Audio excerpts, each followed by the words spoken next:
Welcome to another vlog. मैं हूं मोमिन फरीद। आज हम बात करेंगे पाकिस्तान के एक अनसंग हीरो के ऊपर, जिसका नाम तो आप लोग जानते होंगे लेकिन इसकी कहानी से बहुत कम लोग वाकिफ़ हैं। इकबाल मसीह। इकबाल मसीह का ताल्लुक पाकिस्तान के एक शहर मुरीदके से था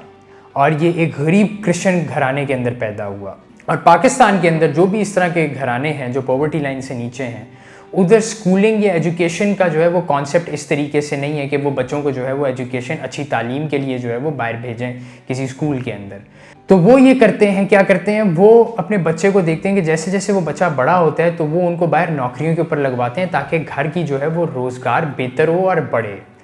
इकबाल मसीह के साथ भी कुछ ऐसा ही हुआ। इकबाल मसीह के बड़े भाई की शादी जो है वो तय की गई और इसके वालिद साहब ने, क्योंकि पाकिस्तान के अंदर एक कॉन्सेप्ट है या सब कॉन्टिनेंट के अंदर एक कॉन्सेप्ट है कि कहीं पैसा लगाओ ना लगाओ, घर में खाने के लिए कुछ हो ना हो, लेकिन इस तरह के फेस्टिवल्स के ऊपर बढ़ चढ़ कर पैसा लगाया जाता है। तो इकबाल मसीह ने अपने बेटे की शादी करने के लिए सोचा कि वो किसी किस्म का जो है वो कर्ज ले, और उसने वहाँ के मुरीद के शहर के अंदर, क्योंकि उसको किसी बैंक ने तो कोई कर्जा देना नहीं था, ना कोई इस तरह की फैसिलिटी थी कि कोई हुकूमत जो है वो इस तरह के लोगों को सपोर्ट करती उस वक्त कि अंडर प्रिविलेज लोगों की शादियाँ या इस तरह की कोई भी चीज़ है वो उनको हेल्प आउट करती, तो वो कोई चीज़ एग्जिस्ट नहीं करती। तो उसने अपना रुख किया ज़मींदार, जो लोकल ज़मींदार थे उनकी तरफ, ठेकेदारों की तरफ, कि कोई उनको कर्जा दे। तो एक कारपेट बनाने वाला जो था उसने कर्जा जो है वो दिया इकबाल मसीह के वालिद को, और जो है उस ऑब्वियसली आप जब कर्जा किसी से लेते हो तो किसी ना किसी चीज़ को जो है वो आप एज सिक्योरिटी उनके पास डिपॉजिट करवाते हो।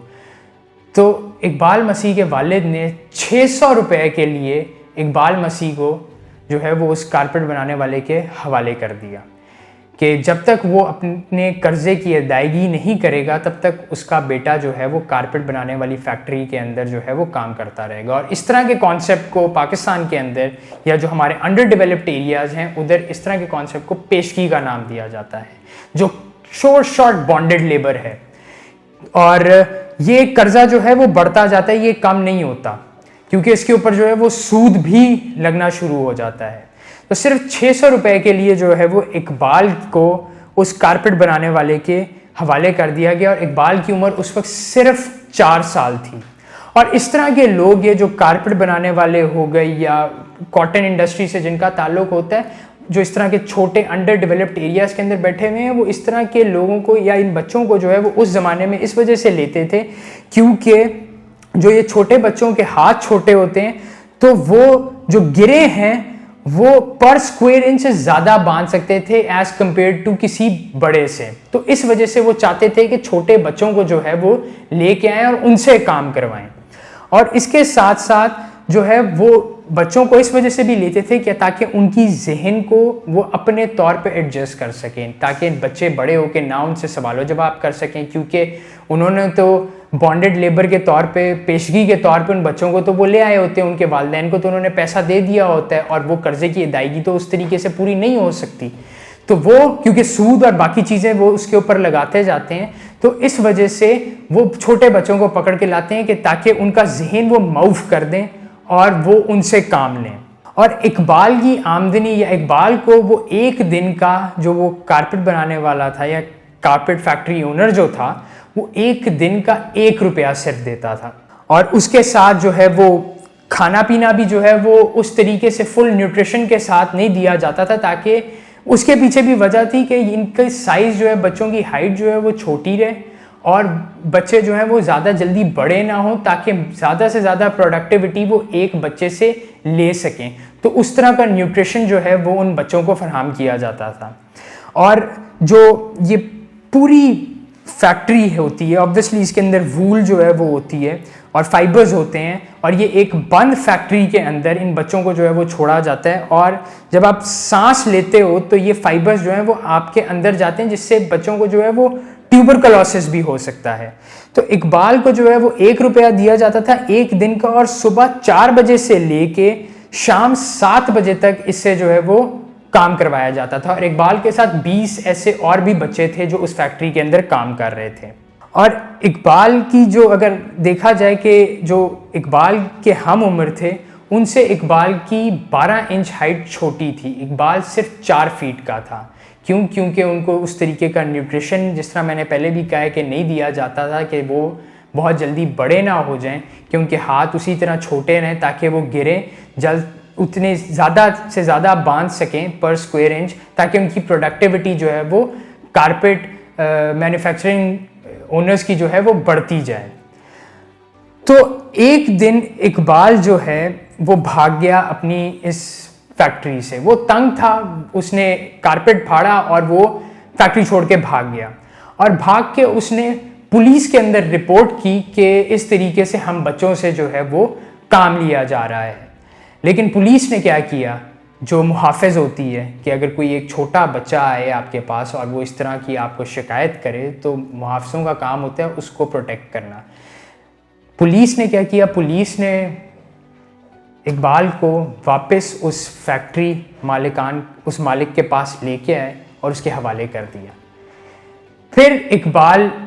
को पता चला कि 1989 के अंदर एक बिल पास हुआ, सुप्रीम कोर्ट ने एक वर्डिक्ट दिया कि बॉन्डेड लेबर या चाइल्ड लेबर जो है वो पाकिस्तान के अंदर इलीगल है।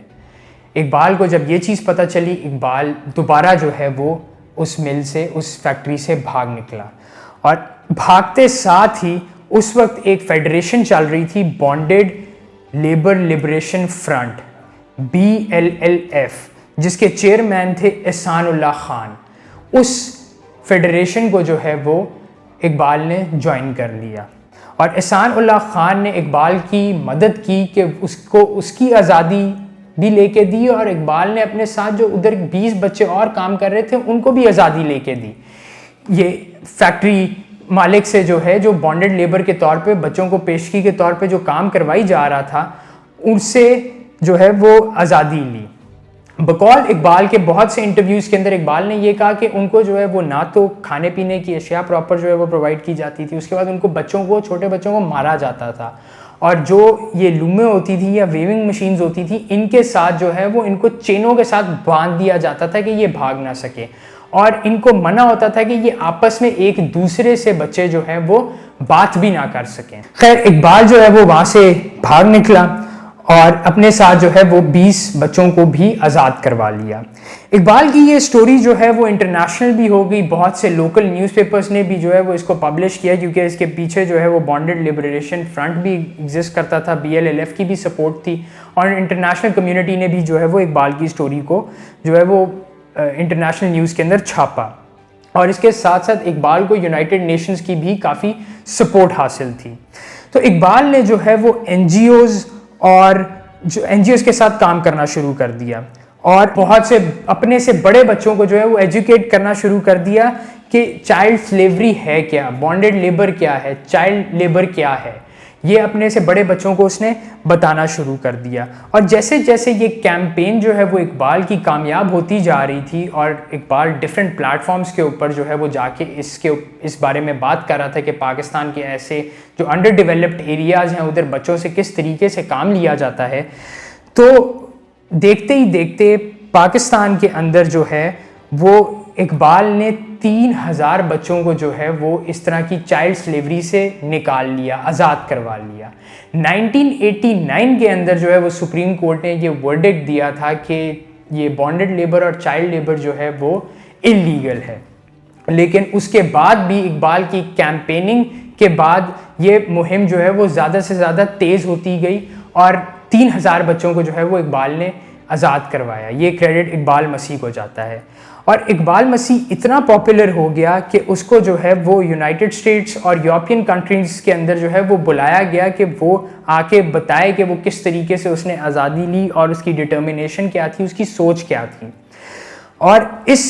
स्टोरी को देखते हुए और इसकी अचीवमेंट्स को देखते हुए कि 3000 बच्चों को भी इकबाल ने आज़ाद करवाया, और इतनी छोटी उम्र में इतना बड़ा एक फ्रीडम के लिए जो है उसने आवाज़ बुलंद की और जाके एक फेडरेशन ज्वाइन की, इस बुनियाद के ऊपर रीबॉक ने जो है वो प्राइस दिया इकबाल मसीह को $50,000 का, जो उसकी खिदमत थी ह्यूमन राइट्स के ऊपर। इकबाल जो है वो काफ़ी खुश था कि उसको प्रॉपर एजुकेशन मिल रही है, और उसने अपने मिशन पहले ही सोच लिया था कि उसने आगे जाके करना क्या है। उसने कहा था कि मैं पढ़ लिख कर एक वकील बनूंगा और मैं इसी तरीके के ह्यूमन राइट्स और बॉन्डेड लेबर और चाइल्ड लेबर के ऊपर जो है वो कार्रवाई और काम करूंगा। इकबाल मसीह इतना खुश था कि उसको जो है वो एजुकेशन भी प्रॉपर मिल रही थी और उसने ये कहा, उसका विजन बड़ा क्लियर था कि उसने बड़े होकर जो है वो लॉयर बनना है और इस तरह के बच्चों की जो है वो मदद करनी है। और उसने एक स्टेटमेंट दी कि बच्चों के हाथ में कलम होना चाहिए, औजार नहीं। उसका विजन बहुत क्लियर था, मतलब इतनी कम उम्र के अंदर भी वो मिशन ओरिएंटेड था। उसका विजन बहुत क्लियर था कि उसने बड़े होके जो है वो इस तरह के बच्चों की या इस तरह के लोगों की जो है वो मदद करनी है। लेकिन जैसे जैसे इकबाल को अटेंशन मिलती जा रही थी, उसी तरीके से काफ़ी फैक्ट्रीज पाकिस्तान के अंदर जो है जो बॉन्डेड लेबर या चाइल्ड लेबर के थ्रू जो है वो काम करवाती थी, वो बंद होती जा रही थी। तो ऑब्वियसली इकबाल को बहुत से जो है वो थ्रेट्स भी आना शुरू हो गए थे और ये जो उसकी पॉपुलैरिटी थी इकबाल की, यही उसकी दुश्मन बनी।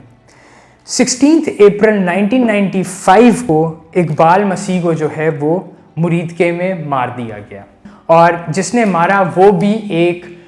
कारपेट बनाने वाला की फैक्ट्री का मालिक था। एक कारपेट बनाने वाली फैक्ट्री के मालिक ने ही इकबाल मसीह को मार दिया। ऑब्वियसली क्योंकि फैक्ट्री शट डाउन हो रही थी, बॉन्डेड लेबर जो है वो इलीगल ऑलरेडी सुप्रीम कोर्ट ने कर दी हुई थी, लेकिन इकबाल की कैंपेनिंग के बाद जो है वो पूरे नेशन के अंदर ये इशू जो है वो फैलना शुरू हो गया और हर जगह जो है वो इस तरह की फैक्ट्रीज बंद होना शुरू हो गई। एक इतनी छोटी सी उम्र में इकबाल मसीह ने इतना बड़ा काम किया कि अपने साथ उसने 3000 बच्चों को भी जो है वो आज़ादी लेके दी।